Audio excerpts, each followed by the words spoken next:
Hello and welcome back. We are moving into the finale of Gods of Winter, the first set of our 3-set block for the end of the year.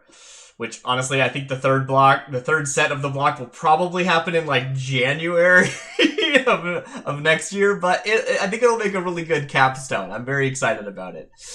Gods of Winter, if you're just joining us, is a set based off of Theros Beyond Death, and the rest of the sets in the block will be based off of Theros block, respectively, to get us a nice cohesive design of our mana costs and card types. We have already forged all of the mono-colored cards, and we are now moving into our multicolor cards and colorless cards. I believe that we should be able to get finished all of those in today's video, so let's get started and not waste any time. Last we left off, we rolled the first multicolor card of Lich Lord, but we shall be giving it another spin. This card is not inherently, poopy or anything. It's just not super interesting, and we want something a bit spicier for our first multicolor card. So let's get started.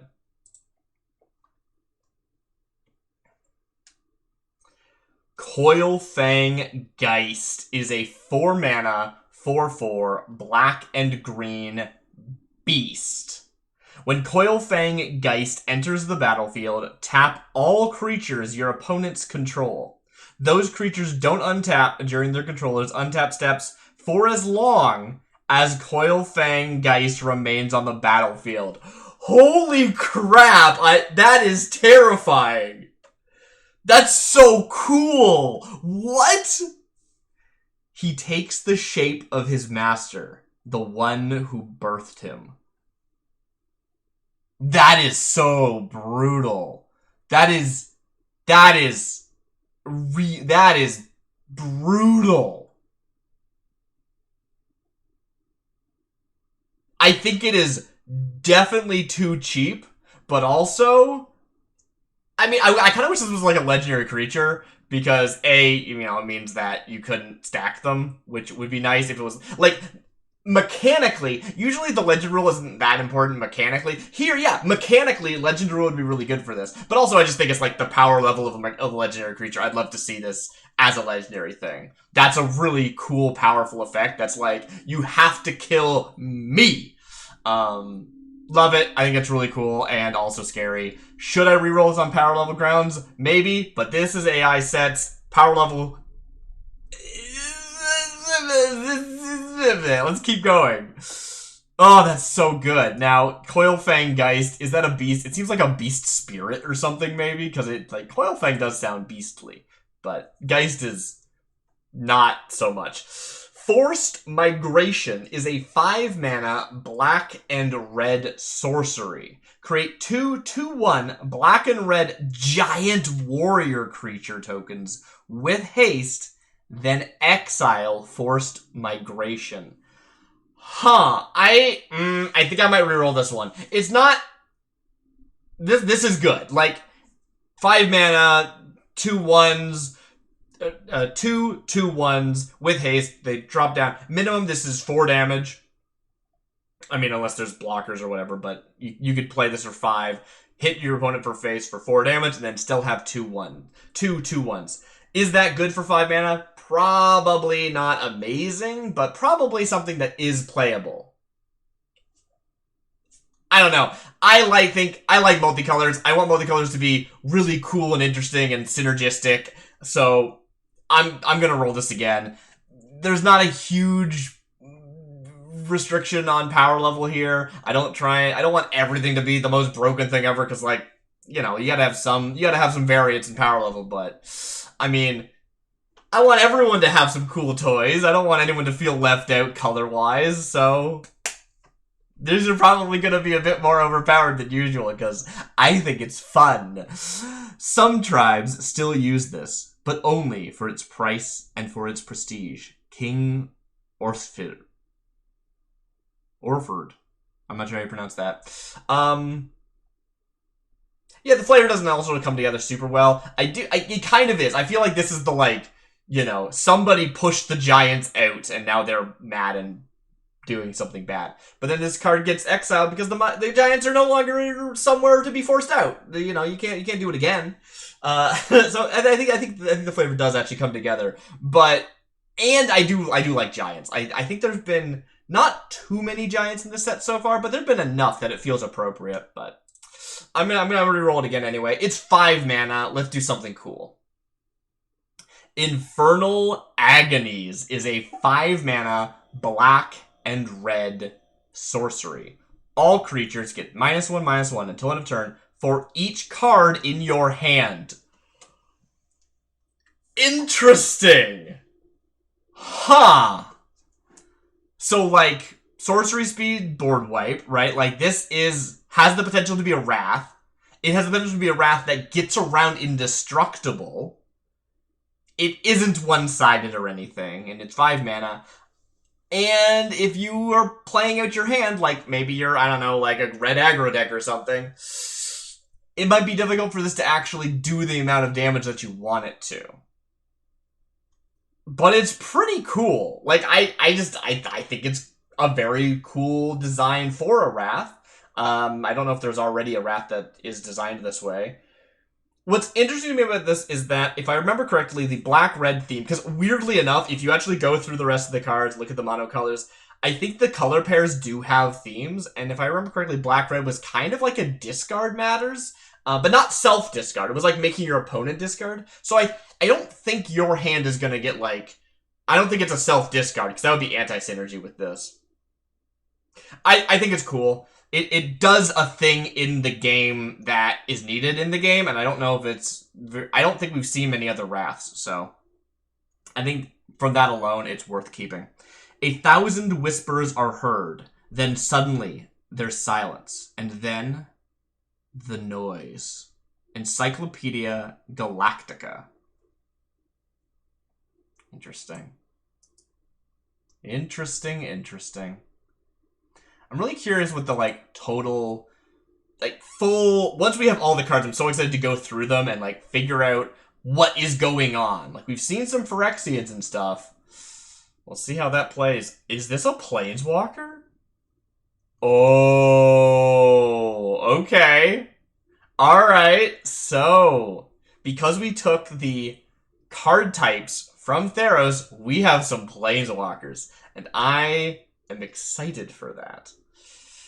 Gideon, Thorn of Olympus is a 5 mana, blue and black, legendary planeswalker Gideon.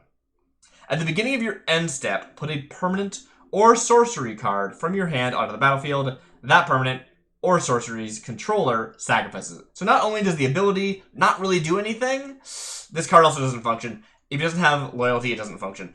I think I will be putting a blanket rule here because I've seen some of the types of cards that the AI creates for Planeswalkers, and last time it made cards like this, I got very excited about the design potential, if you will. So if a Planeswalker has a blank loyalty, we're going to treat it as 0.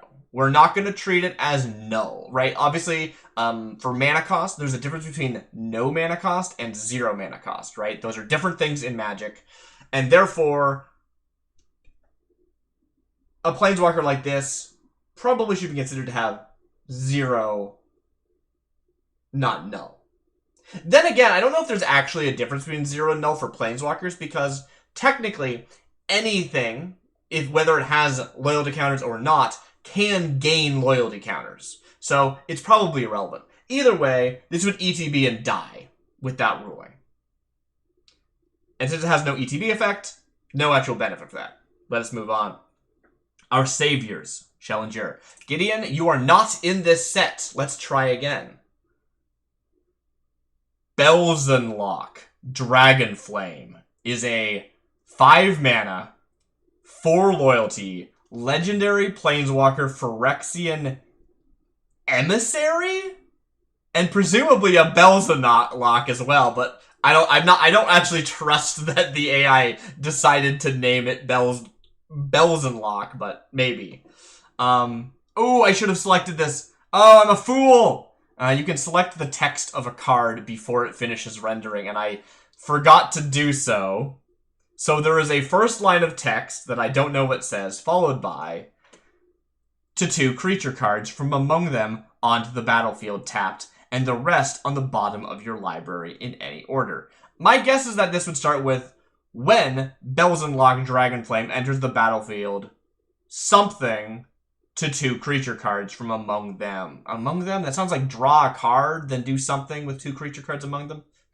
Onto the battlefield, tapped, or I guess put 2 creature cards from among them. So it's like draw X cards, put 2 creature cards from among them onto the battlefield, tapped, and the rest on the bottom of your library in any order. Then put a creature card from among them onto the battlefield tapped. That doesn't make any sense.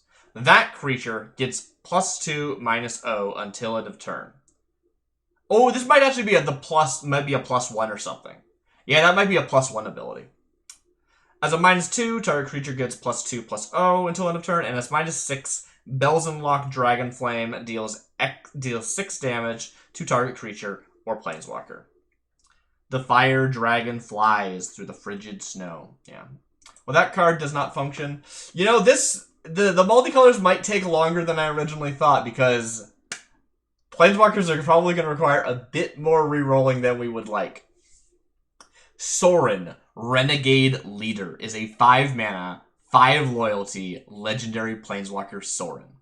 As a +1, target player draws 2 cards. That's pretty good.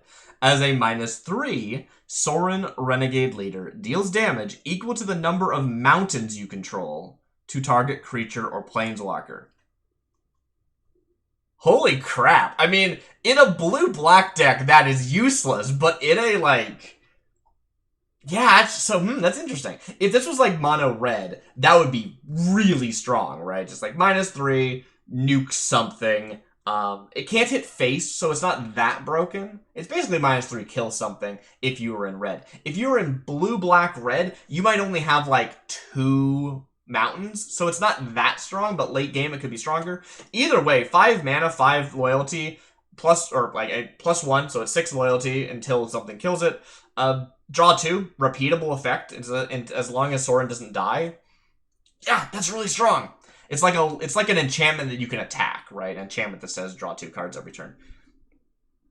He prefers slinking about the fringes, quietly taking down dragons. He has been known to fight alongside the Eternals and protect their village. Honestly, I'm hoping to see more gods in these multicolors. Like, we haven't seen too many gods so far. It is Gods of Winter. We gotta get our gods in here. We've seen some, don't get me wrong. But I feel like multicolor is really the space where gods should come out. So I'm excited to see some of those. But yes, as Soren Renegade Leader, I've already sort of moved on. I think Soren's really good here. Yes, this is Soren, and what's Soren doing here? We're planeswalkers. We don't have to worry about that stuff anymore. The weirdness of AI sets being basically a mix of every sets, because that's how AI are trained. Speak of the devil, or God, I guess. Nephalia's Wrecker is a 4-mana, 5/5 legendary creature god. So this is interesting. I just want to talk about the naming for this a bit. Is this an appropriate name for a god? I think kind of. Like, the idea of legendary creatures having this, like, name that means there's only one of them is so interesting to me. And Nephalia's Wrecker is written as one of those, like, companion cards that you see sometimes, right? Where it's like, this is Chandra, and this is Chandra's Fire Cat, or whatever. I don't know magic cards. And so that's what this sort of reads as, but being a god makes it feel like it's some deific thing that's known as Nephalia's Wrecker, and it's got some weird, not named style name, but that is its name because it's a god, and I think it can get away with that because of that. Creatures you control have vigilance. Okay. Nephalia's Wrecker can't be blocked by white creatures. I hate type-specific hate. There's some of that in the set already, if I remember correctly. I have a terrible time remembering this stuff, I gotta be honest with everyone. But yeah, I mean, this hoses a white deck. Just a 4-mana, 5/5 unblockable, all your creatures have vigilance, including itself. But outside of that, not such a big deal. and becomes actually a pretty fair card, I think. I think just everyone having Vigilance is a really cool effect, and it being a little bit overstated is nice for a legendary creature like this. I like it a lot. It follows every word with more faith than the faithful themselves. Interesting. Resolute Guardian. 2 mana, green and white, 3/2, creature angel. Holy crap. It has flying and vigilance. When Resolute Guardian enters the battlefield, exile up to 1 target non-land permanent. Is this where I draw the line?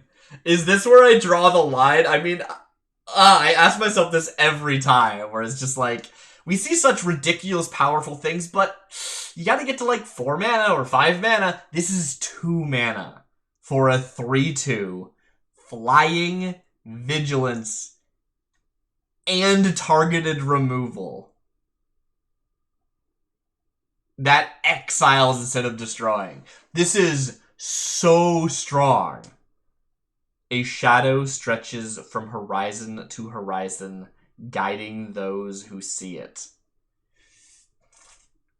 I think I'm re-rolling this. I mean, I do want these multi-color cards to be a little pushed, but I think I re-rolled this one. That felt bad. That card was cool. I mean, that's the thing, right? Like, was that card cool? Not actually. It was just very powerful, right? Like, there's a difference between something being cool and being powerful. Burlington Shield Mages is a 2 mana 2/2 orc soldier that's green and white.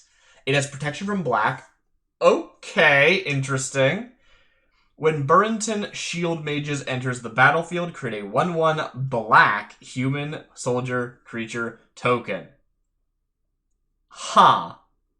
If this had some weird combo with it making a creature token and being protected from that token, that would be interesting. But it doesn't. Like, there's no actual, like, reason that that's relevant. That's just kind of weird. Huh. I wouldn't have guessed. I didn't expect the elves to turn against the griffins. Balthus. Nah, we can do better. We can do better. We deserve better. Volca Colossus is a 2 mana 3/2 bird soldier. But it doesn't have flying. So, for generic green and white, Volca Colossus gains flying until end of turn. Huh. Is a vanilla 3/2 for 2 any good? No. Is a 3/2 that can jump good? Probably. Is a 3/2 that can jump for 3 mana per turn good? Probably not, right? Probably not. Those who fight in its name will have our blessing. Those who do not shall face the fury of the great bird. Epitaph. Of Jace Ballerin. Get out of here, Jace. Something I've noticed so far in the set, at least this is what I remember, is that, interestingly, the kind of every color has life gain and payoff mechanics, if I recall correctly. So I wonder if that's like a general theme of the set. And if so, that's kind of interesting, but also weird. Like, I feel like that would really be hard. Yeah, it would be like an entire standard where there's kind of like aggro's maybe not viable. Or maybe it is because you don't have time to set up your life gain. I don't know. Interesting. I think it could be cool. Armored Warcaster is a 2 mana 3/3 with flying and can't be blocked.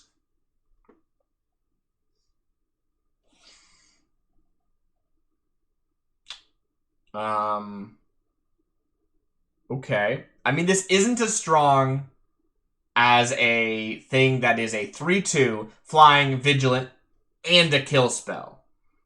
I think this stays in. It's 2 mana for a 3/3 flyer that can't be blocked. That is busted. But we're in the AI meta. Like, where is the power level? Who knows, right? Like, there's so many things that are powerful, and I've made mistakes in keeping some very stupid cards, so I don't think this is too broken for the AI cards. Maybe it's too broken for, like, real Magic, but I think this one gets past. I think this one checks out. Armored Warcaster. I may be half armored, but I am no liar. Urza, Acolyte of the Noble Gildany?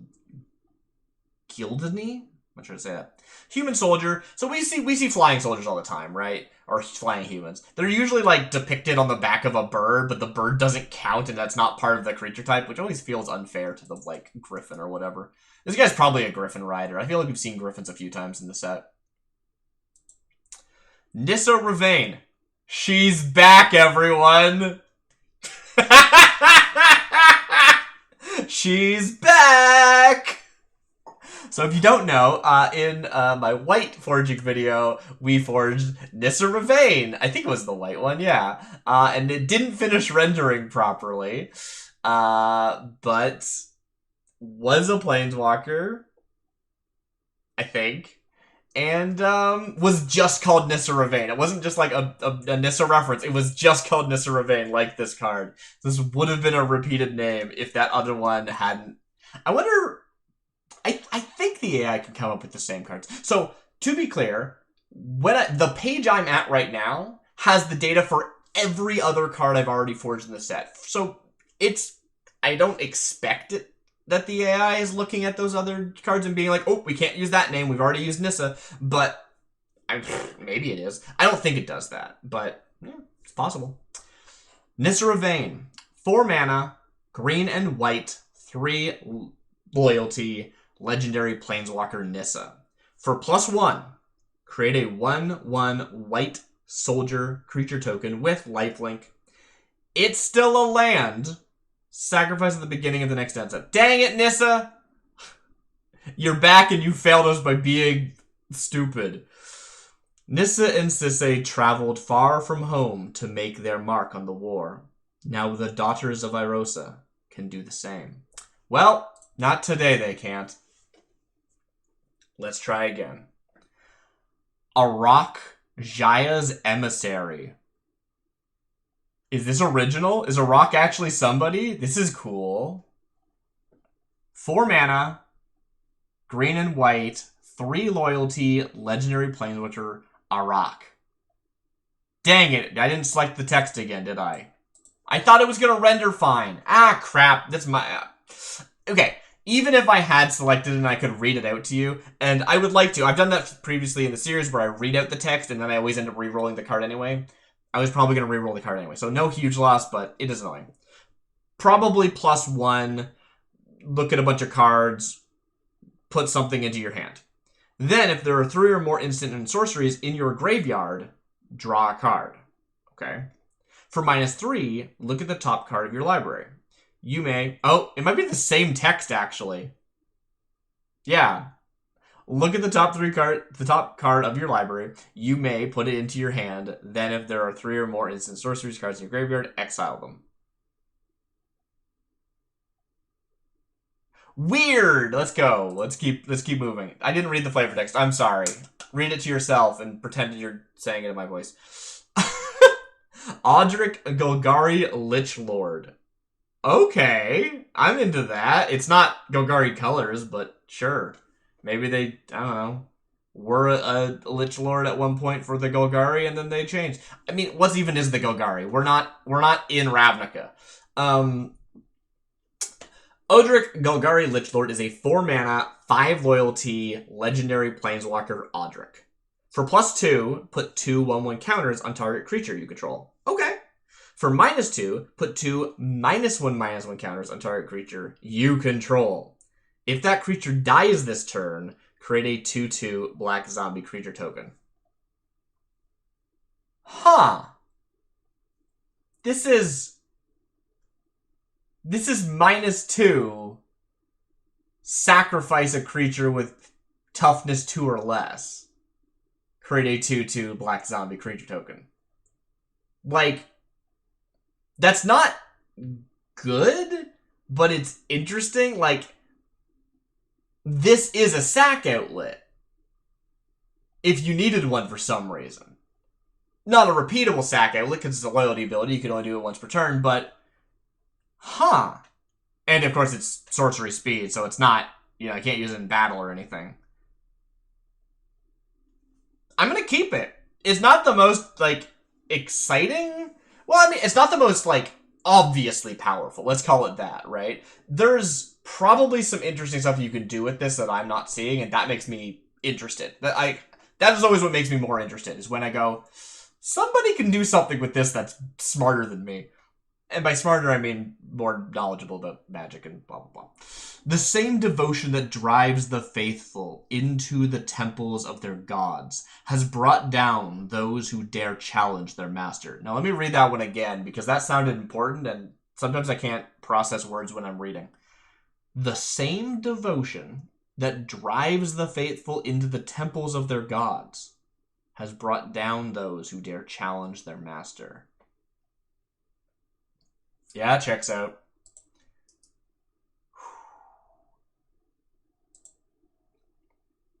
Kai Shi is a 3-mana, 2/2 legendary creature human shaman. They are blue and red and read.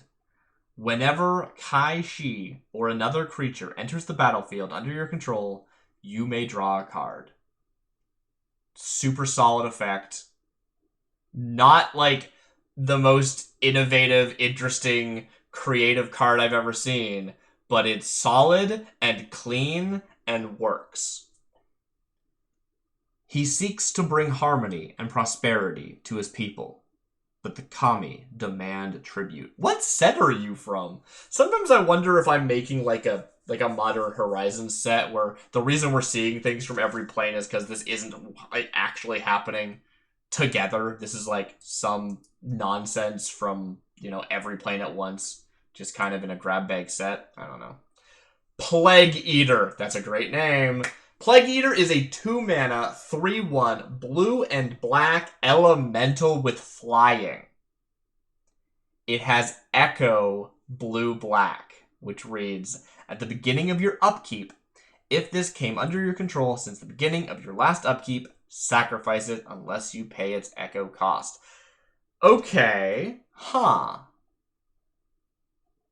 I think I might do a little bit of power level research. I do this occasionally. Honestly, it probably is more annoying than anything else, but I'm curious. Because this is a 2-mana, 3/1 with flying. I think that's generally pretty good. Obviously, we saw, like, some powerful flyers previously already. I think there was a 2-mana, 3/3 that we saw, which is just better. Like, it's just better, and maybe I should re-roll this because of that. But can you get a 2-mana, 3/1 with flying with no downside? Like, does that exist? Because if so, I think I'll re-roll this. If not, be paying it as if it was a 4-mana, 3/1 with flying, which isn't horrible. Like, you'd pay for a 4-mana, 3/3 with flying, and that's not a huge difference. So, paying it over the course of 2 turns is better, because that means this can come down on turn 2 and then be attacking on turn 3 for the same amount of mana. So I think this card has some potential, even if its power level is weaker than others in the same set, but that happens all the time. Like, it's not a big deal. Let's take a look at what Scribble has to say. Bartizan Bats is a 4-mana, 3/1 with flying. That doesn't mean this card's good, but it is an interesting precedent of we're paying the same amount and over 2 turns, which is an upside. Anything else? We have another one. Carrion Screecher is also 3/1. This is a bad setup. You can see... whatever. We're seeing this effect again in black as a 4-mana, 3/1 with flying. So it's not like they only did it once. Flash flying. Can only block things. Oh, high flying. Okay. I think it's perfectly, like, a reasonable design, to be honest. I think it's a really solid design.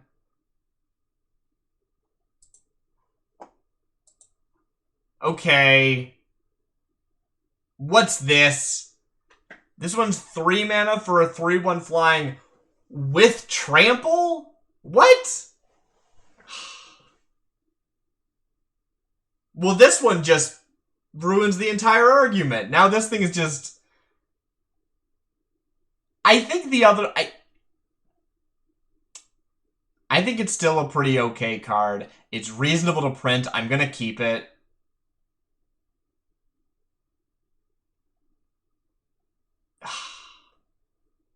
This is such a good example, though, right? What's the drawback of this card? It's 2 colors. Maybe I can't compare it to, like, a mono black card. Maybe that's not a fair comparison. Maybe this is a fair comparison, and it's saying, no, you should not.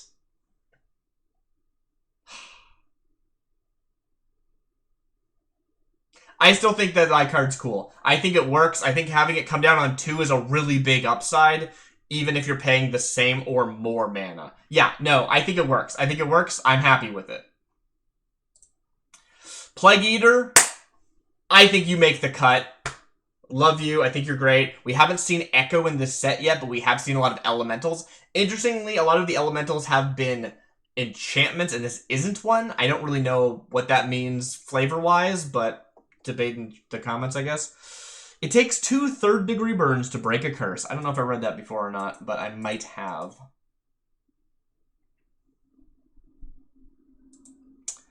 Screeching Shrieker, good name, is a... Holy crap. What? Theros has some weird mana costs. I'm into it. I'm always surprised. Honestly, if anybody's out there and they want to make some magic cards with Urza AI, something I'd recommend, input your mana costs, because, like, the AI is just not going to give you a 6 mana card that has 2 white pips and 2 blue pips. It's just never going to do that. And it's like, that's cool. What's that going to do? Let's find out. Screeching Shrieker is a 6 mana, blue and white, 5/5 bird with flying. When Screeching Shrieker enters the battlefield, exile target card from a graveyard. At the beginning of your upkeep, you lose 2 life unless you sacrifice a creature, or you sacrifice Screeching Shrieker.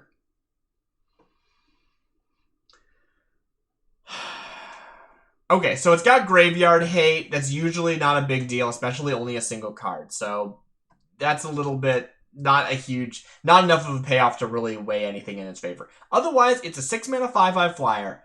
That is fine. It honestly, once you get into those big numbers like 5 and 6 mana, the fact that a flyer can be sort of smaller stats than its cost sort of gets, you know,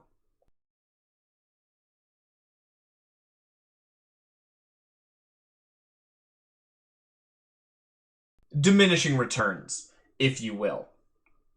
So I don't think a 6 mana 5/5 flyer with no downside is really good enough. I don't think so. And this is a 6 mana. Yeah, no, I don't think it is. Sorry, Screeching Shrieker. You're a cool bird, but some twitch-eyed predators rely on shadows to find prey. That doesn't make any sense. Ristic Study.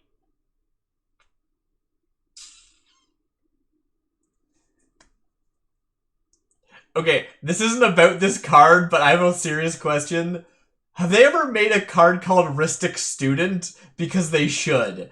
That is such, like, a modern day, like current day Magic the Gathering, like, self-referential comedy. Like, when are they gonna print Mystic Student? That's gonna happen someday, right? What a meme card that's gonna be when it happens.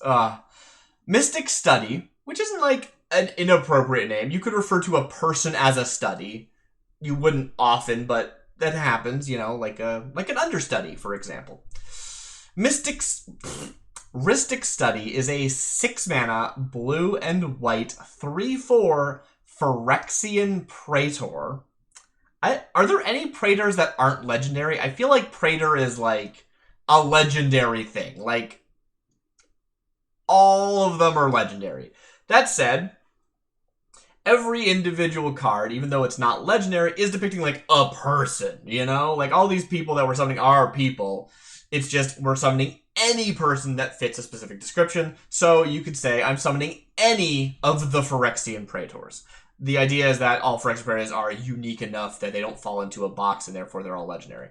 I believe. But you could get away with the idea of saying, like, nope, there's actually a lot of Praetors, so we're just going to choose any Phyrexian Praetor who is a Rhystic Study, whatever that means. This is a 3/4 with Menace. It can tap to tap target creature, and it can tap to prevent the next 2 damage that will be dealt to... What? Prevent the next 2 damage that would be dealt to and dealt by target creature this turn.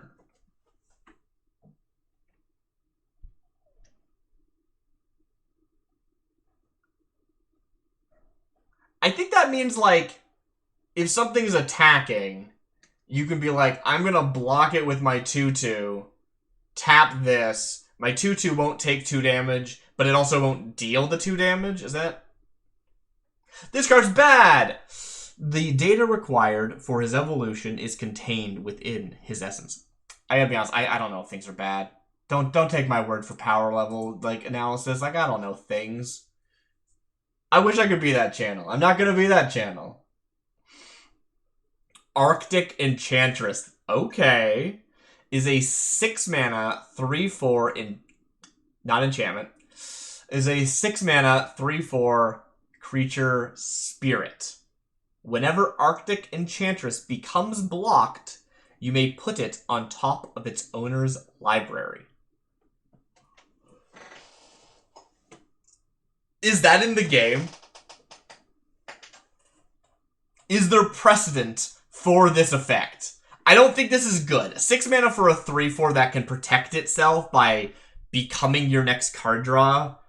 It's like worse than going into your hand, right? Like, I don't think it's good enough. I'm gonna re-roll this because 6 mana is just so much. You gotta give me something strong.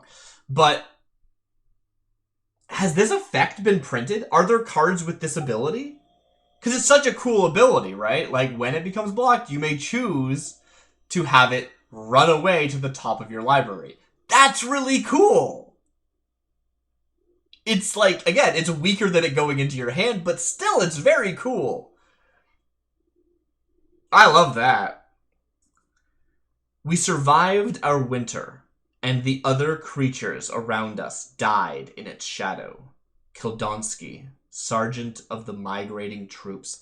Oh, that's so cool. It's a shame you had to get re-rolled. Swall Harpy is a 6 mana, 4/4 Harpy. It has flying.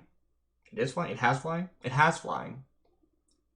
And it has, for 6 mana, the same mana cost as the actual card, creatures you control get +1/+1 until end of turn.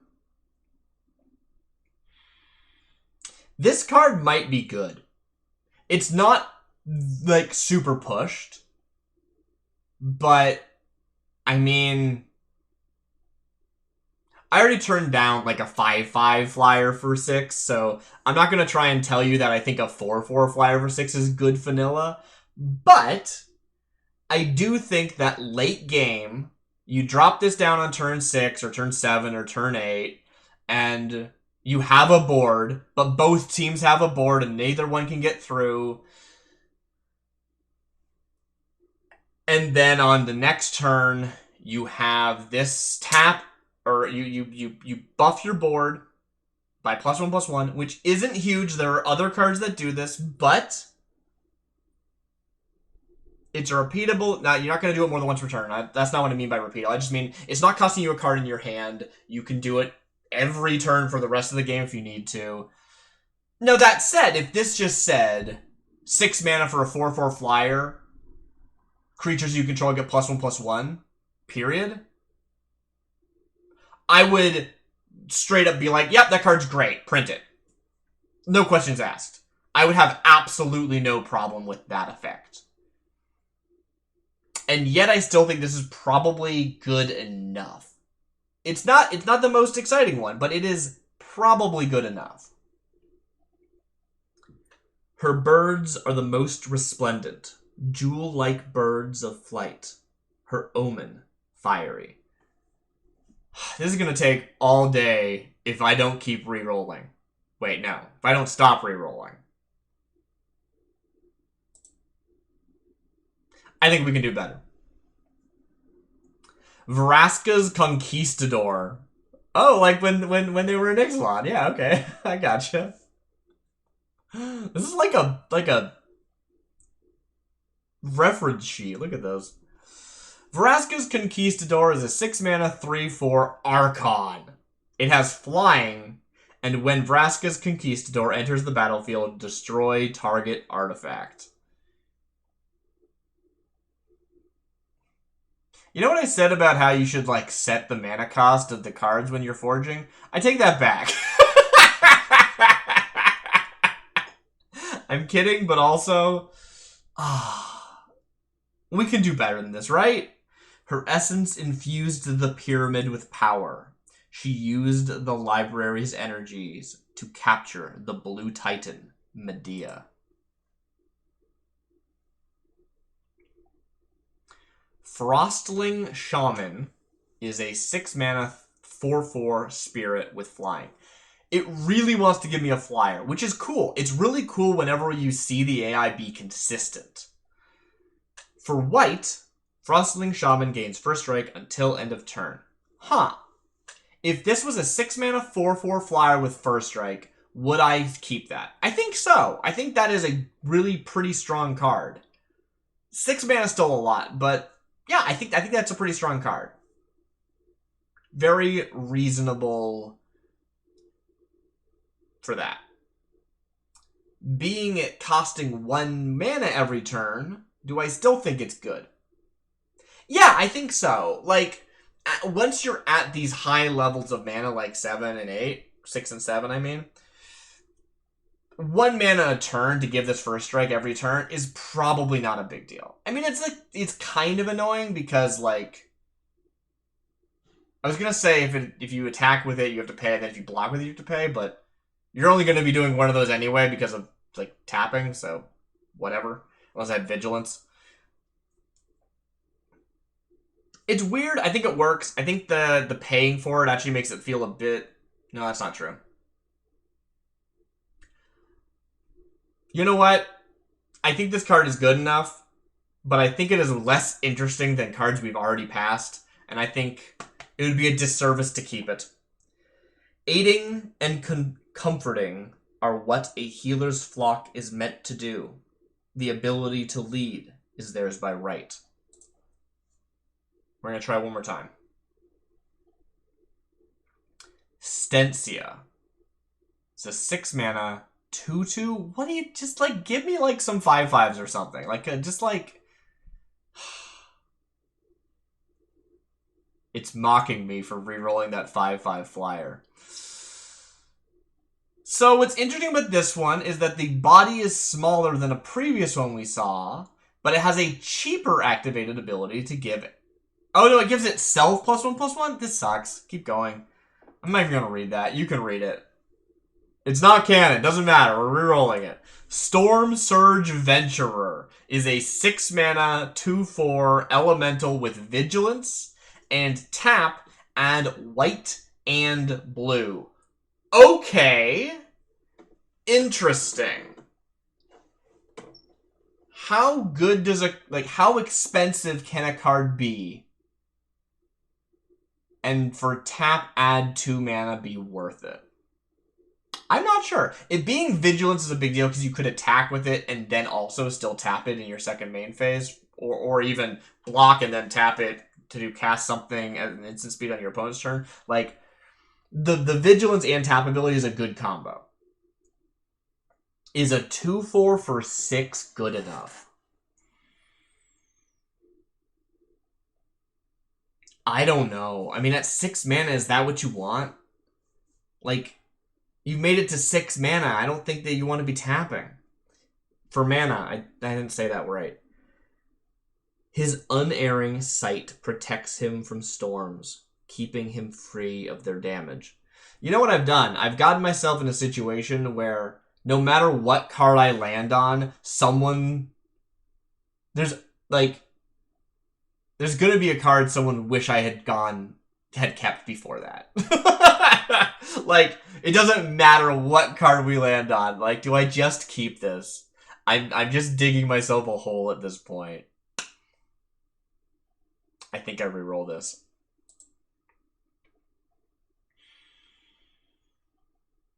Blaze Sprites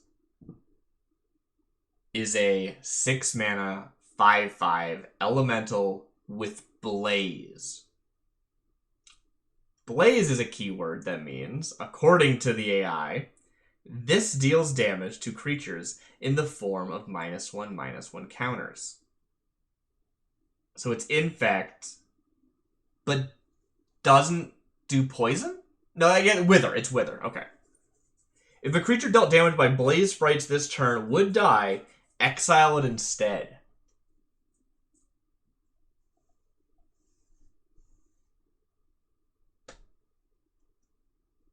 I mean, that's substantial.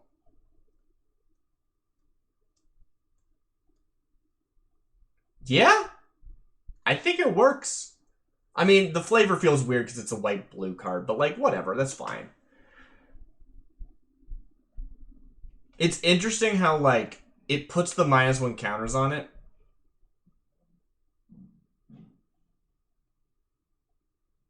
But if they die with -1 counters on them, that doesn't count unless it happened the same turn they dealt damage. And I'm pretty sure this does work, right? Because it says this deals damage in the form of -1 counters. I assume that still counts as dealing damage for the purposes of the second ability. I like it. It feels good. A lot of elementals are in the set. This one works for me. I think this works. To shirk the burden of hard labor, some devils call upon the powers of the elements. Interesting. Wait, they're spirits of labor summoned by devils? That's okay. Cold Steel Ring is a 4-mana green and blue enchantment. At the beginning of your upkeep, you may exchange control of target creature you control with Cold Steel Ring. Dang it! That doesn't work! Oh, that would be so interesting. If this was like, at the beginning of your upkeep, you may exchange control of target creature with Cold Steel Ring, and just, like, snag something, but then your opponent can snag something back, like... Saying this out loud makes me think that's a real card. Is that a real card? That sounds like a real thing Magic would have printed in, like, 2000. I feel like that's a real card. That sounds so familiar, but I like it. Like, it's a cool idea of just, like, that's mine, but now you have the ring. And then they're like, well, I'm going to take that from you then. Now you have the ring. Like, that feels real, but this doesn't do that. This changes control of target creature you control with the Cold Steel Ring, which means you control both of them, so it doesn't do anything. A tiefling ring bearing the name... What? A tiefling ring bearing the mark of Ulrich's death, said to channel the cold power of his sword into its wearer's body.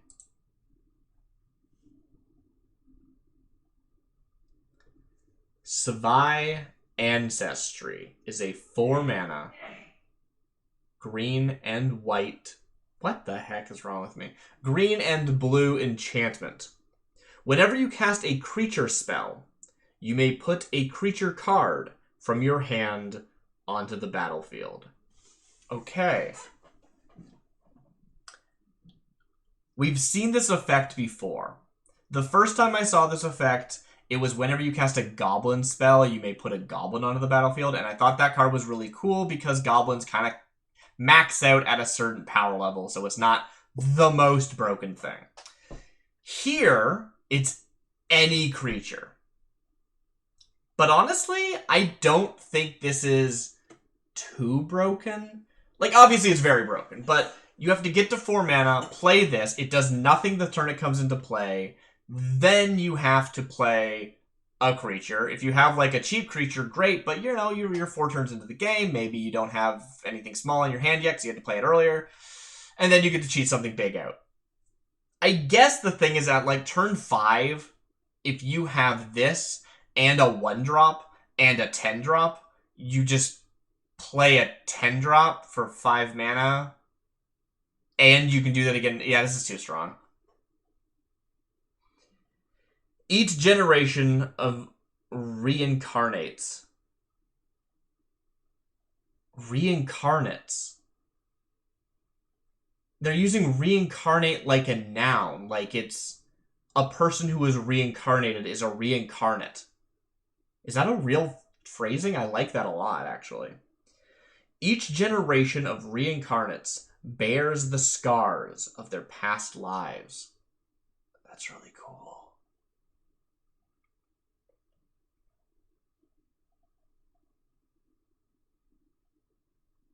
You know what I want this card to read? If this card exists, tell me, because I think this sounds like a cool card. Whenever you cast a creature spell, counter that spell. If you do, put a creature card from your hand onto the battlefield. That would just completely mess you up if you didn't have the right hand for it. And it means just costing you 2 cards to play 1 creature, but you get to cheat out its cost. If your deck is built right, and it is, like, and your hand is full enough when you play Savai Ancestry, that would work. And also there's maybe this implication of, like, this is like a past life. You play this small thing and then it fails to resolve, but then the other thing comes out, like something like that. Like,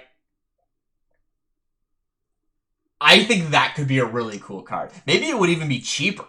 I don't know. Maybe not. Maybe not. Maybe that would be too busted. But, like, the idea of saying all of your creatures cost 2 cards in hand now, but they're really cheap, is very interesting to me. I think that's a really cool idea, and I want to see that as a card. This is probably too strong. The other thing I suggested might also be too weak. I don't know, but whenever you cast a creature spell, you may put a creature card from your hand on the battlefield. I'm spending too much time on this. Honestly, people just want to see cool new cards. Like, like, who cares? Like, okay, you get how the card works. Let's move on to the next one. I'm gonna re-roll it. I mean, at best, I avoid, you know, a 2 broken card in the set. At worst, we get to see a new card. That's, people want to see new cards, right? Clutha's Glorious Entourage is a 4-mana enchantment aura. Enchant creature.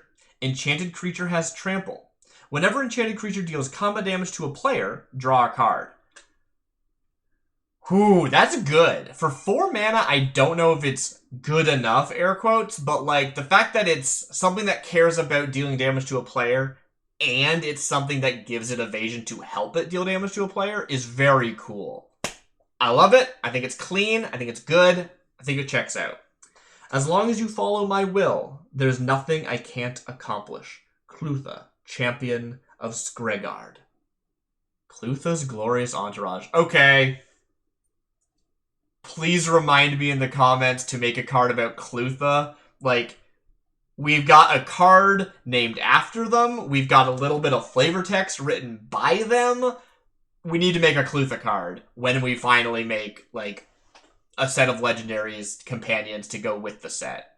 Not companions, commanders. Whatever. You know what I mean? Let's move on. I'm wasting too much time. We got lots of cards to get through. This has already been, what, like an hour? Woo! Let's go.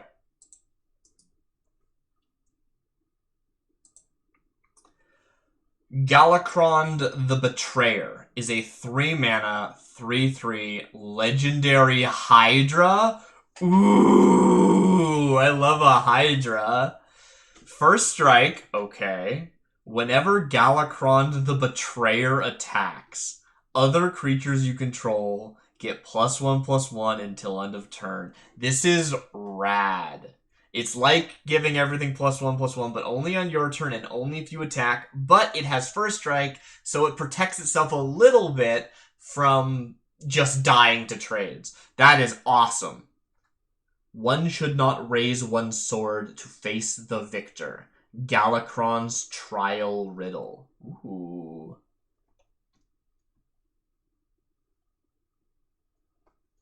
Snow Hydra. Oh, I love it. I think it's so good. It's clean, too. It's not, like, super complicated, but it's... Seviper. Wait, Seviper's a Pokemon. Seviper, Winter's Terror, is a 2-mana, 3/2, legendary worm. That's worm with an O, not a U. When Seviper, Winter's Terror, enters the battlefield, each opponent loses 1 life and you gain 1 life. For 2 mana, red and green, that's red and green, not 2 generic red-green. For 2 mana, and tap, each opponent loses 1 life. Activate only during your upkeep.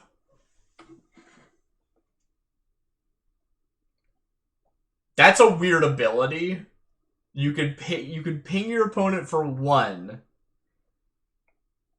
but only if you tap this during upkeep. So it can't. It's nothing else for the rest. Like, nope. You can't do this like at the end of your opponent's turn every turn.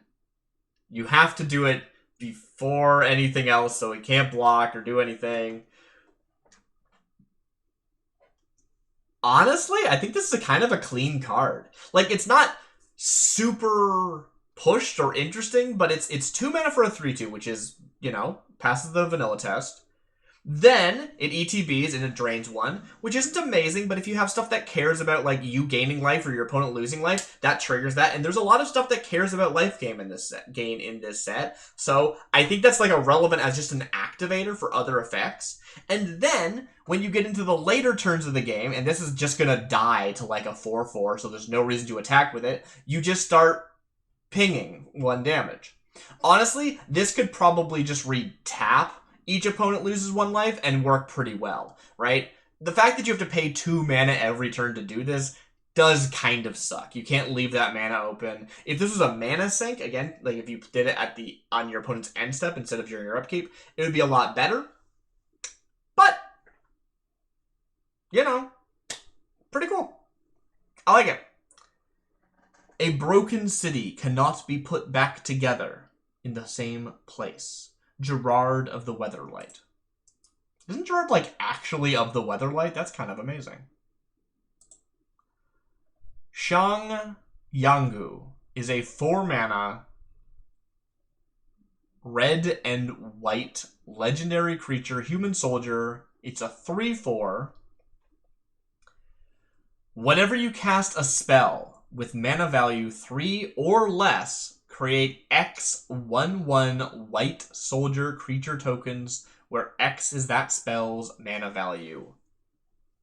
I mean, this is good. Don't get me wrong. This card is very good. Like, probably too good. But I really love this design. How it caps out, right? Like, you can't just be like, I'm gonna play this 8-mana spell and make 8 1/1s. You can't do that. You have to be playing small spells. And that feels very, like, white and red. Like, this is a really good Boros card. Like, this actually hits the, like, design mentalities of Boros really well. The AI did a great job on this.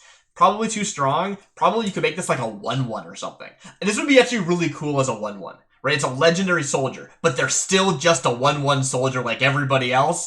That would have been really cool. I think that's how you make this card feel perfect. It would be worse, obviously. Like, it would just die to pings. It would be kind of bad, probably. It might be too bad, actually. That might be too bad. Which is a shame, because I think that would be a really fun way of doing this. Okay, so my brain just had a stupid idea, and I want to see this now. Can we make this card, except for it's a 2/2 bear, and it's whenever you cast a spell with mana value 2 exactly, create 2 bears? So stupid.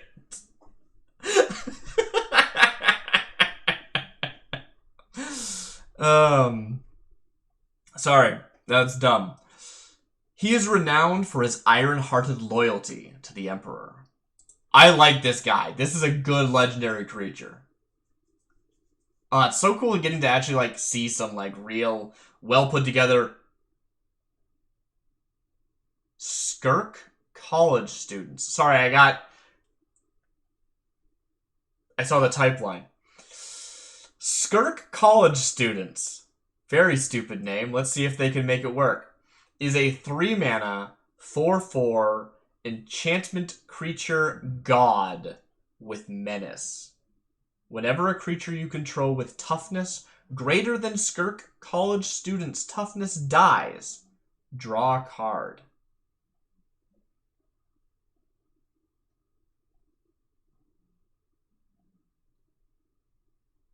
Okay. I would like to talk about the nature of being a god in Magic. Gods are legendary creatures generally because there is only one of each of them. But, as I mentioned previously, the idea of saying this is a god that is not a singular person is very interesting. Or a type of god, right? Like, you could, for example, print a card that's like God of Thunder, and it's not legendary because it could be any number of gods of thunder from any mythology because there's so many and they all have the same stat block for the purposes of Magic, right? Like, you could do that. Here, what we're seeing is the idea that the culmination, the, like, collective consciousness of the Skirk college students somehow manifests into a god, but it is not considered legendary. It is interchangeable. This god is in flux. It is different from day to day. It is not the same thing. It is not one thing. It still counts as a god for some reason in the mentality of the parlance of Magic. That is interesting.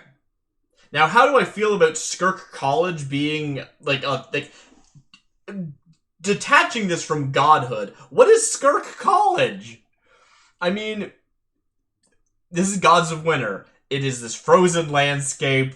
We've seen soldiers and wizards and shamans and all sorts of things. And they could have a college. That's allowed. There could be a college there. I guess.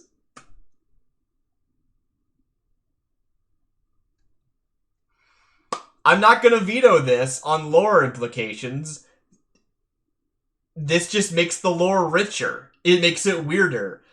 I want to know more about Skirk College, that somehow the student body manifests as a god somehow. An enchantment god. Skirk College has to be like some wizard college, right? Or shaman college, or whatever. Like, there's a bunch of different spellcasters in this set. I'm going to have to look at red and white and figure out what works for them, right? Like, what is the red-white faction that makes up Skirk College? Because I'm sure when I review the set, I will find red and white creature types that feel like they sync up together and are the Skirk College students, but weird. Very weird. I mean, alternatively, and I guess, you know, I was only pitching one interpretation. Alternatively, we see this all the time as well, that when a card has a creature type of, like, say, a bear, the card could be grizzly bears. It is multiple grizzly bears on one card. Ergo, this could be Skirk College students. Every god study at Skirk College or something. Like, any number of the Skirk College students could be represented on this card. It is a group of them, but not a specific group. That's why it's not legendary. And they're all gods. This is God College. Is that what this card is telling me? Is this God College?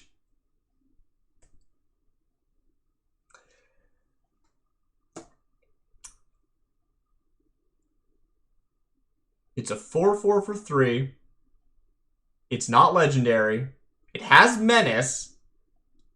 And when a creature you control with toughness greater than Skirt College students' toughness, so 5 or more, which is, you know, kind of rare, honestly. Like, that's pretty big for Magic. If it dies, draw a card. The flavor text reads, "This could be trouble." I think this is a college of gods. Yeah, I was off in the wrong base when I was saying that this is the collective consciousness of a student base becomes a god. No, no, no, no, no, no, no. This is God College. I guess. Keldon the Eternal King is a 3-mana legendary enchantment creature god. When Keldon the Eternal King enters the battlefield, return a non-land permanent you control to its owner's hand. I don't think I said. It's a 3-mana 3/4 that is red and green. Whenever a player casts a creature spell, put a 1/1 counter on Keldon. I like this a lot. This feels really, really good. Couple of reasons. One, it is a powerful god. Like, this feels like some god that could really be scary. It comes down pretty early, but it grows. It's already got decent stats as a 3/4 for 3. Very cool. It bounces something as a downside. It says, "Move out of my way. I'm here, the king."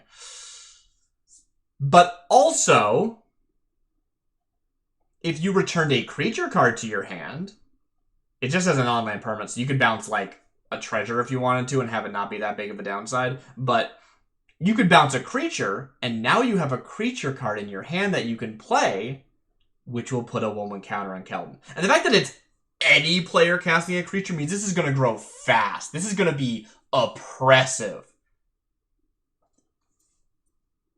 But I don't think so much this card's, like, should be banned. This card is... I think this card will be good and fun and interesting and make for some cool gameplay. I love this. This is so clean. This is such a clean design.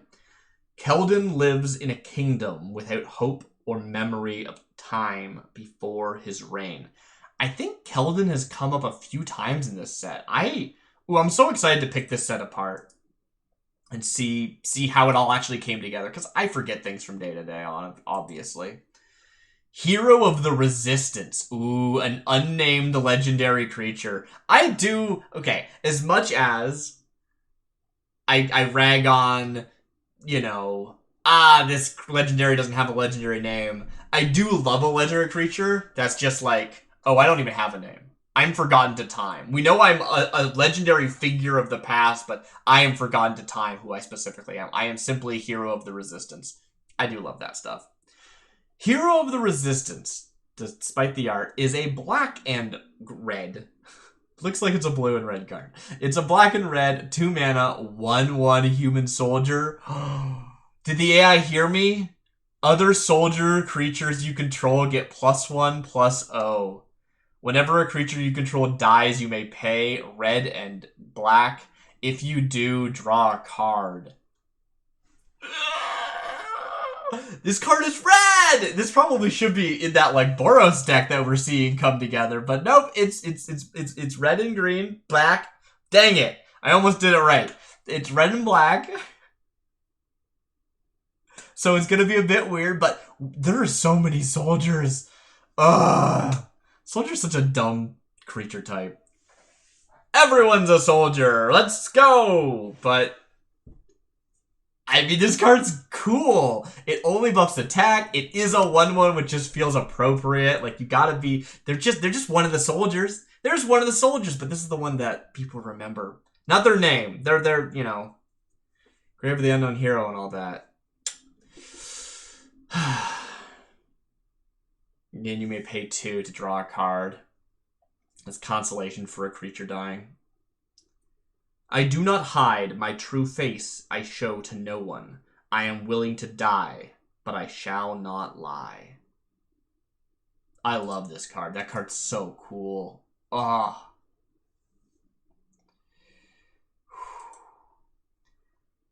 Kilnmouth General. Okay, that doesn't sound super legendary, but maybe there's only one general. I don't know. I mean, I will say that as well. Sometimes there are cards that feel like they should be legendary. It's like, oh, this is, you know, so-and-so's assistant. It's like, how many assistants does that person have? Why is that not legendary? Kilnmouth General is a 3-mana, white and black, 3/2 human soldier. Legendary human soldier. It reads, Heroic. Whenever you cast a spell that targets Kilnmouth General, gain control of target artifact and put a 1/1 counter on it.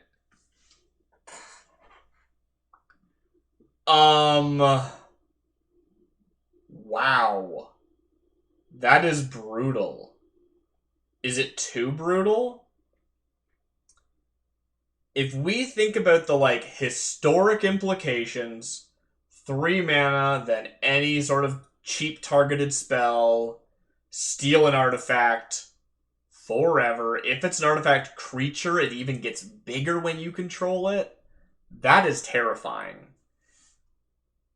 In the context of limited, probably not good enough. I don't know how many targeted spells that, like, hit your own stuff there are, right? Like, actually casting a spell to target your own stuff is pretty hard. Those cards don't come up too often. I guess the benefit of this is that it works well with auras, right? That is a targeted spell that you would have, so that would work. But there's that. And then also there's not a ton of artifacts. There are some artifacts. We'll be making some today, but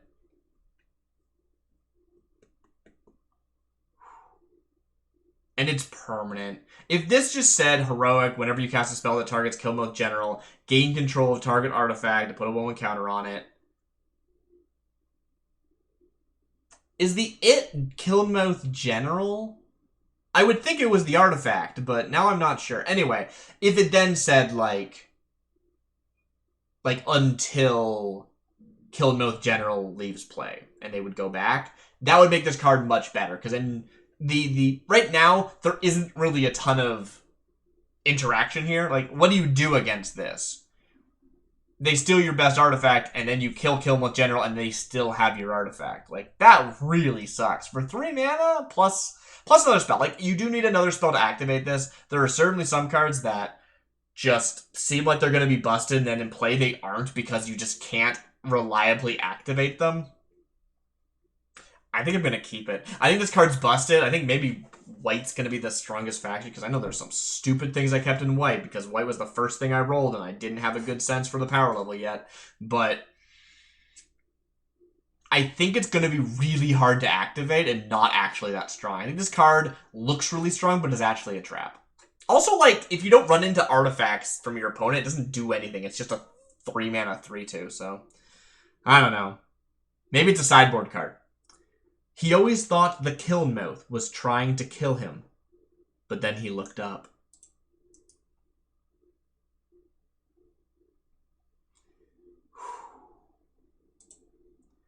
Leaning Moonclan Guide is a 2 mana 2/2 blue and red enchantment creature goblin shaman.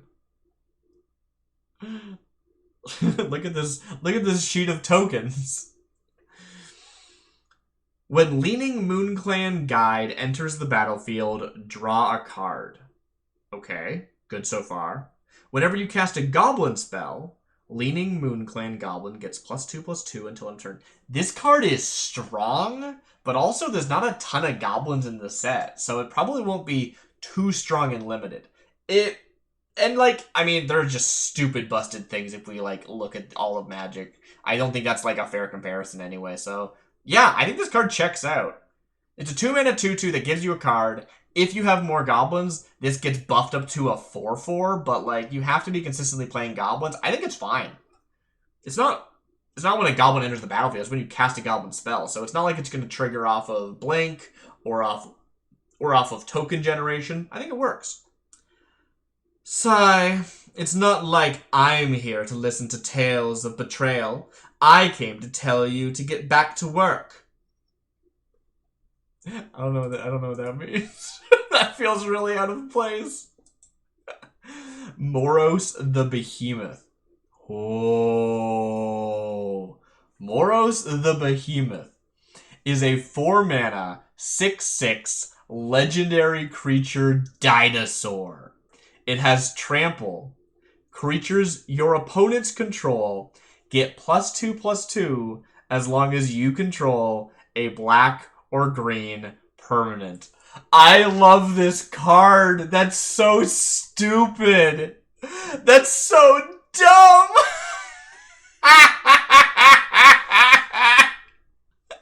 It's a 4-mana 6/6 with trample, but it buffs your opponent's board. I love it. This is so stupid.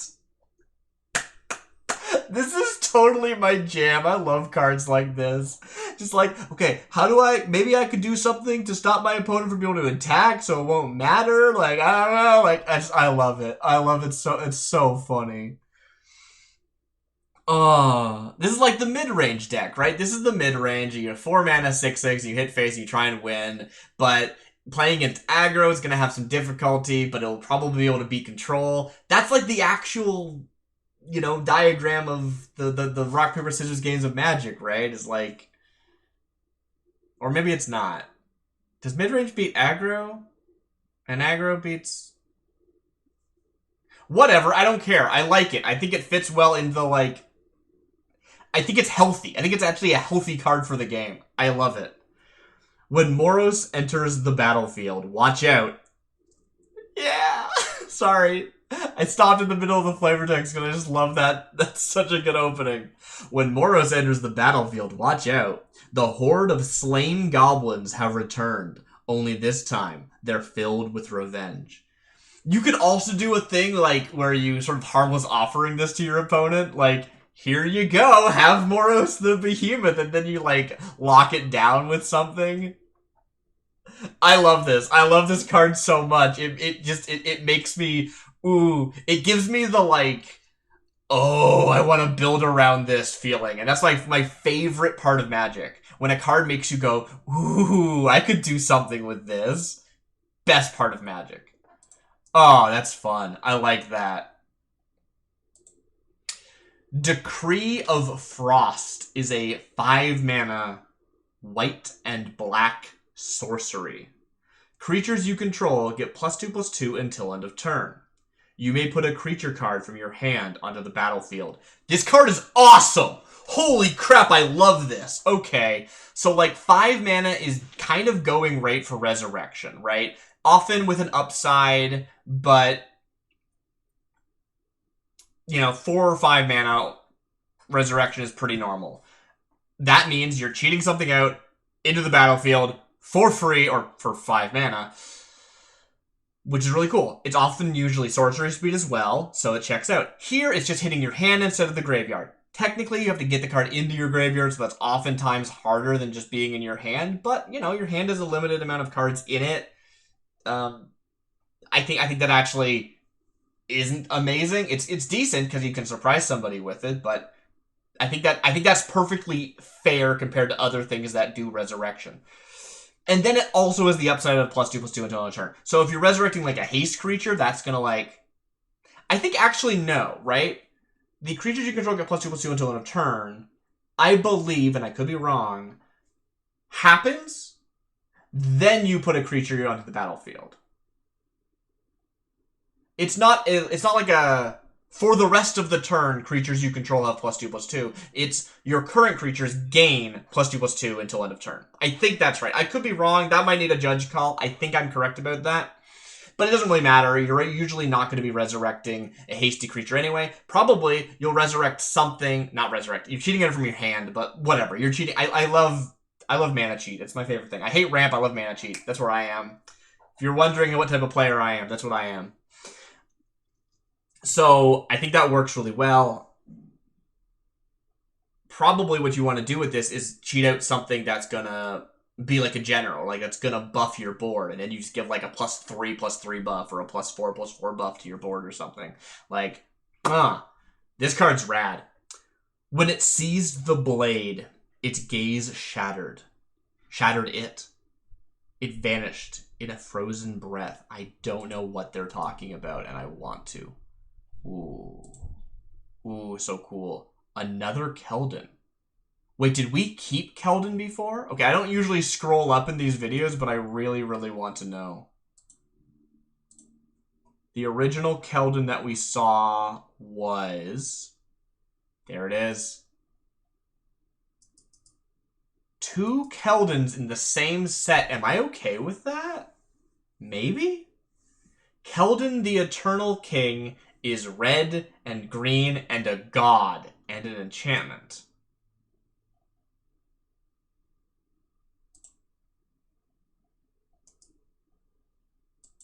Keldon, First of Lochthwain, is green and white and a giant.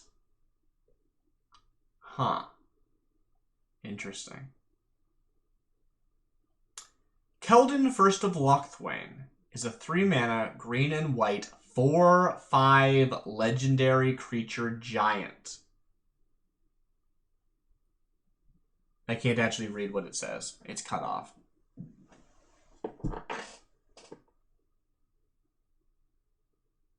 What the heck is that saying? Partner. That says partner with something. Mona Sun Empire's chosen champion? And gain first strike, trample, protection from black, indestructible, and vigilance. When Keldon, First of Lochthwain, enters the battlefield, you may search your library for an artifact, creature, enchantment, or land card and put it onto the battlefield under your control. If you search your library this way, shuffle. The Color of Power. I think this card doesn't function, right? I think this isn't just like a, oh, I feel like it sucks or I want to reroll it. I think this card just functionally doesn't work. Partner with something that doesn't exist, but then it says, and gain first strike. Like, what does that mean? That doesn't mean anything, right? You don't partner and then gain something. I like that idea, though, right? Where it's like, if when your partner enters the battlefield, you gain something until, like you have it while that's on the battlefield, I guess is what that would mean. That would need to be an entirely different, like, keyworded mechanic and not something that you just, like, me deciding that's what I want this card to read, right? Like, that doesn't function, but it's not a bad idea. I could see that working. I bet some cards do work that way. The Color of Power. Nicholas, God of Justice, is a 3-mana human soldier. I'm kind of into that. Let's see what it says. Nicholas, God of Justice, is a 3-mana, 2/2, green and white, legendary creature, human soldier. There's been a lot of that going around. Whenever a creature you control attacks, if Nicholas, God of Justice, is an opponent's base... Never mind, I'm not excited about this card anymore. Put a 1/1 counter on that creature. He remembers how to fight, the colors of his scarf, and the pattern of his boots on his feet. He knows which angle the stone makes he knows which angle the stone makes with the sun, how many cuts are needed to pull an arrow in the quiver of a buck, and how to fall backwards onto the icy mounds of his rifle's butt. What?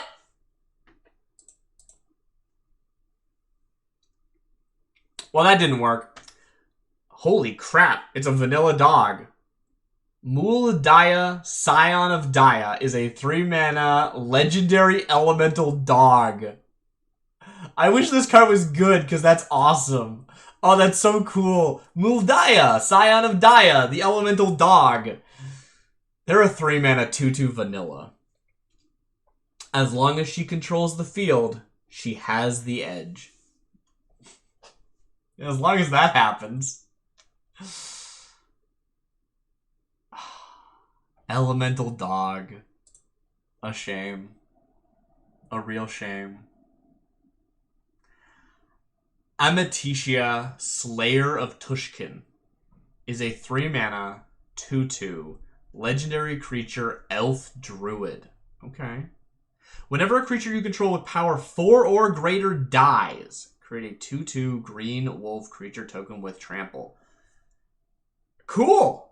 I mean, this is going to be a hard card to use. Like, how often do you want your 4 or greater power cards to die? You know what this card this says to me? This says, I want to be in a deck that has, like, asymmetric cards, right? I want to be in a deck that has, like, 4/1s and stuff like that. Things that are maybe going to even, like, blitz in or something. Run in, do something, die. Yeah. Turn them into 2/2s. That said, like, I don't think that's gonna happen, especially not in green-white. Seems really unlikely. So instead, what this is gonna be is the, like, end game. I've got, like, 2 8/8s on the board. I play this. My opponent's like, I gotta kill these 8/8s. They kill the 8/8, and you get a 2/2. Woo! It's not that exciting. But if that 8/8 was gonna die anyway... 2/2 for 4. 2/2, sorry. 2 2/2s for 3 mana is not bad. I say give this Flash. I say give this card Flash. I think that'd be really cool. The Dark-Skinned Lupine Elves.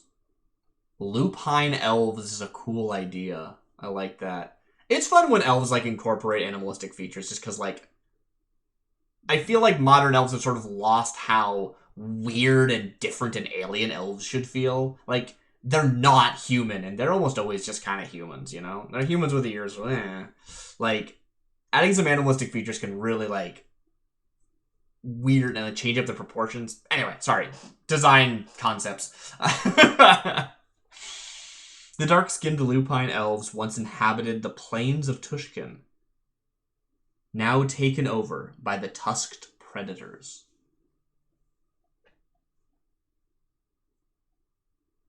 I think I'm going to keep this. It's interesting. It's cool. Maybe someone can make it really powerful. Like, if you have something that gives your stuff +2 power,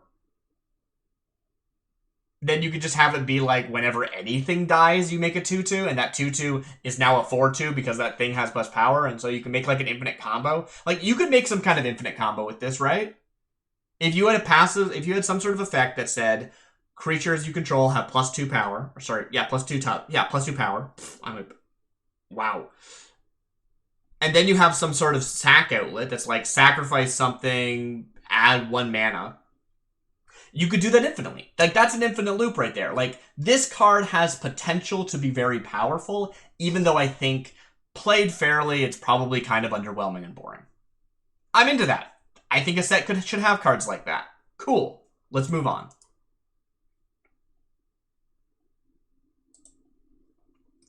Echo Elemental is a 2-mana, 3/2 elemental cat. It's black and red and has haste.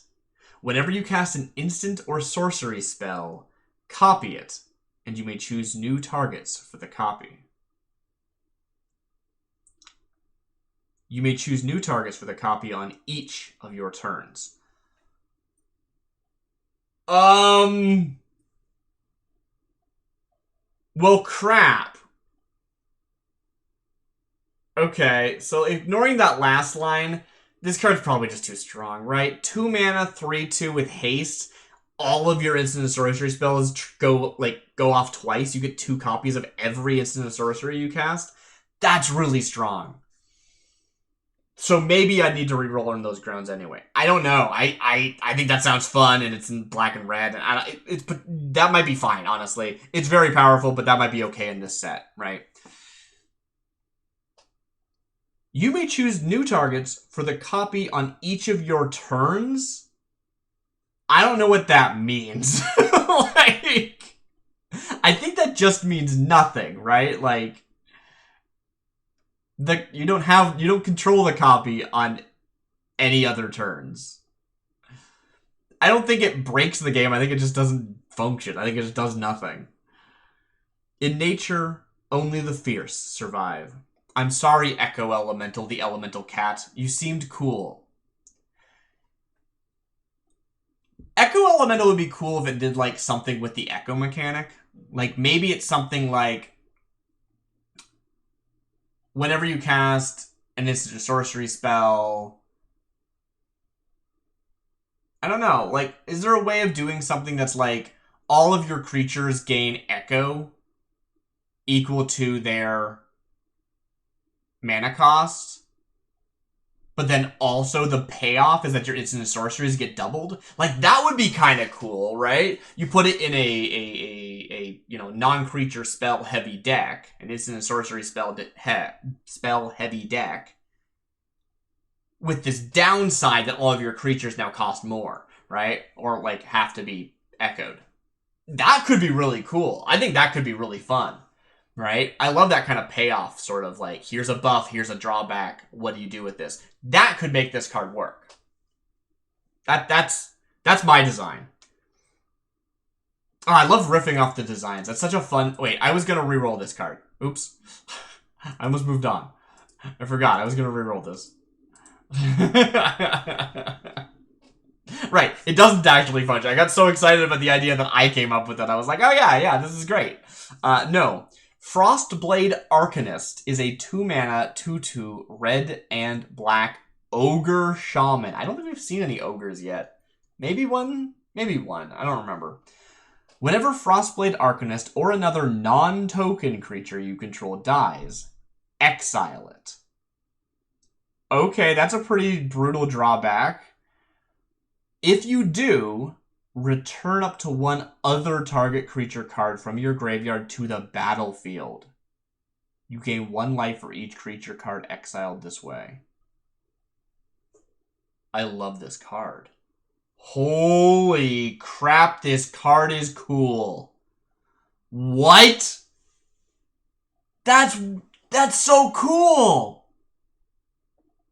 I wish this was a legendary. This is such a legendary effect. Oh, that's so fun.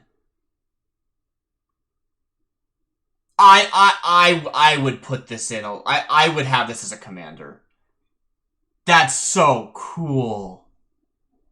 Whenever Frostblade Arcanist or another non-token creature you control dies, you exile it. It doesn't hit tokens because it's irrelevant for tokens, but this is actually a significant drawback for other things. So the thing dies, gets exiled, doesn't go to your graveyard, but something in your graveyard gets cheated out.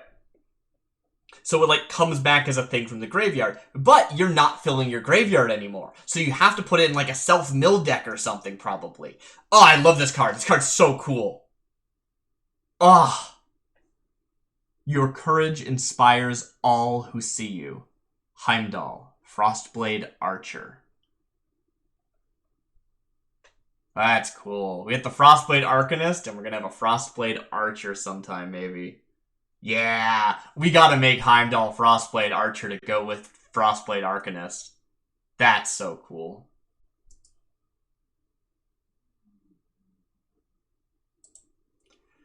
Forgotten Frost is a 2-mana, white and blue enchantment.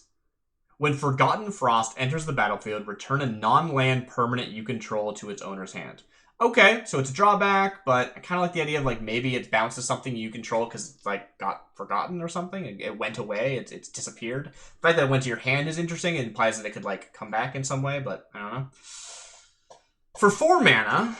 it's a 2-mana card, but it has a 4-mana activated ability. Return target creature card from your graveyard to the battlefield. A lot of resurrection happening now. I love resurrection. Look, okay, all these cards are speaking to me. We're gonna have too many cards with this, like with graveyard recursion, but I don't care. I like them. They're fun. I'm keeping all these cards. This card's cool, right? It's a 2-mana card. Does nothing except for bounces something when it ATBs, which means you have to have something on the battlefield already. You can't just play this on turn 2, right? It's return a non-land permanent you control. It's not return another. If it said return another, it couldn't target itself. But if you play this on an empty board, you have to bounce Forgotten Frost. Therefore, you have to play something on 1, and then play this on 2. You probably don't even want to play it on 2. Like, that's kind of silly. You wouldn't want to do that. So, you're playing this sometime. You have to bounce something. It's not dead. In fact, it'd probably be better if it died. If it sacrificed something, then you could just resurrect it. It wouldn't be a big deal. Although, then again, it depends. It's going to be cheaper, so it's probably better to play it from hand. So, it's probably still better. Whatever. Forgotten Frost. Something goes away, goes into your hand, and then repeatably for 4 mana a pop, at instant speed, because it's an activated ability, you can cheat something out from the graveyard. That's too good. That's so good. But, I mean, 2 mana overhead and bouncing something you control to your hand. If this was just, like, 4 mana, return something you don't control to your hand, and cheat something out from the graveyard as, like, a sorcery speed, that would probably be pretty okay. Maybe not. Maybe it would have to be instant speed. I don't know. That would probably be fine. This is instead 6 mana, but you don't have to pay it all together. You could pay 2 and then pay 4. And then you can continue to do it for an additional 4 mana every turn they're on. This card's awesome. This card's so cool and awesome, and I don't care if it's too strong. It's so cool and so awesome. All for ice. All for death. I'm just going to reread this card in case I misread it, because I wanted it to say something it doesn't. When Forgotten Frost enters the battlefield, return a non-land permanent you control to its owner's hand. Great.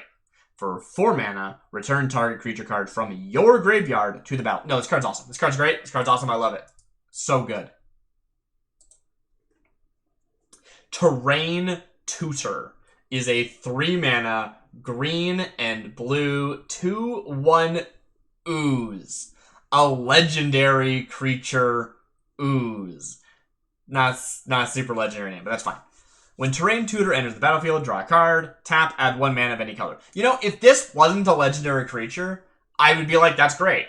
3 mana, 2/1, can tap to add mana, and it draws a card when it ETBs. What a great card. That's excellent. As a legendary, it's a little bit underwhelming.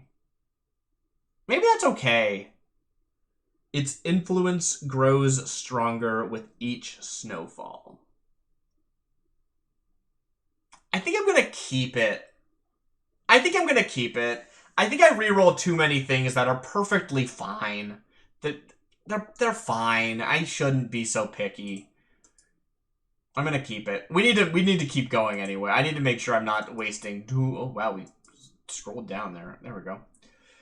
Champion of Seasons is a red and green 3 mana Minotaur. It's a 2/3 with trample, and for generic and red, regenerate Champion of Seasons. Cool. Simple. Great. Yeah. Love it. Again, if this was legendary, I'd be disappointed, but this is great. Look, there he is, the rider in the rolling snowstorm. It's as if the fierce winds know my father's favor and chose him as the guardian of this land. Zur-Ta, Minotaur Bard?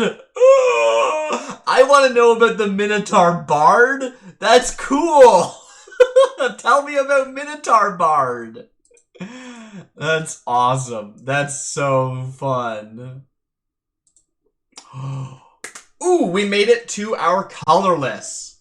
Just a little bit further, and the set will be complete.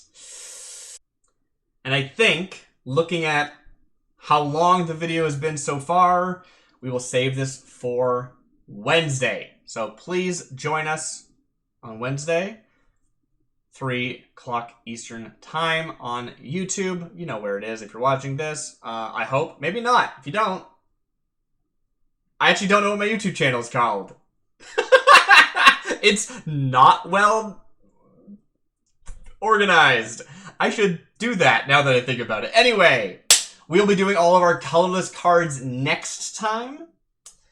I will leave you with Old Timer, the 3 mana Artifact Scarecrow. For 2 mana, return Old Timer to its owner's hand. That is it. That is an appropriately terrible card, which is good because I always like to re-roll these as we start into the next video. Anyway, that's so funny. It's not even a creature. It's just a scarecrow. More artifacts should just be... More scarecrows should just be artifacts. That'd be so funny if Magic, like if Wizards was like, you know what? Scarecrow is no longer a creature type. It's an artifact type. That would be so funny. I would love that. That would be great. Sorry, changeling decks, you can't be scarecrows anymore. It's an artifact type now. That would be great. That would be awesome. They should do that. They should just print artifact scarecrows. Alright, well... It comes as no surprise to those who know him that only once has Old-Timer survived past the 7th season of his life. Only once did you do that? Me too! I also only did that once. Dang. We have so much in common. Have a good night, everyone. I hope you enjoyed today's video. I am very excited. Tomorrow, tomorrow, if you're watching stream, actually, I do stream at twitch.tv/DarcyBits if you want to watch live. But on Wednesday, we will see the culmination of the set, all of the colors cards, including some snowlands, some non-basic snowlands, which, although admittedly are not inherently part of Theros, I just thought it'd be fun, so I put them in there.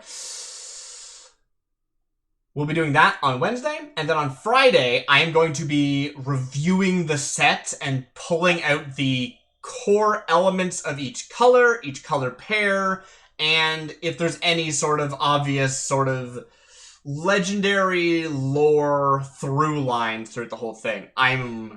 I feel like there's gonna be some really good interaction across the set. Having seen what I've seen so far, I think it's going to check out and work, which is exciting.